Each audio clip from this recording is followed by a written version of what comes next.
व्यावहारिक जीवनावर आधारित या प्रकारचा प्रश्न आता निश्चितपणे विचारला जातो। एका शेतकऱ्याने अडत्यामार्फत 1800 रुपये प्रति क्विंटल दराने 16 क्विंटल ज्वारी विकली।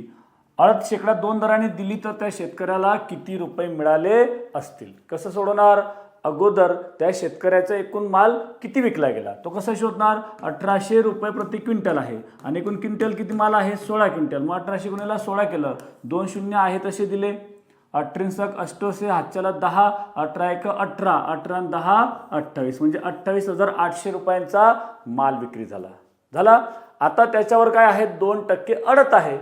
मग 28,800 चे 2% काढणार कसं? तर 28,800 गुणिले 2 भागिले 100 करणार। आता काय करणार?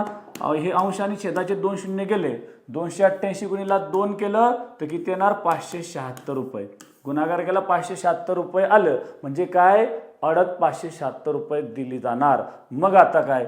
हे 28,800 मधून 576 अडत कमी करून ती रक्कम शेतकऱ्याला मिळणार। मग 28,800 मधून 576 गेले तर साधं दिसतंय की नाही? किती असणार? तर 800 मधून 500 गेले 300, 300 मधून हे 76 गेले तर किती? 224, 224 कोणते? 28,000, म्हणजे 28,224 वजाबाकी करायची आहे, जे पर्याय क्रमांक 3 मध्ये आपल्याला दिसतंय।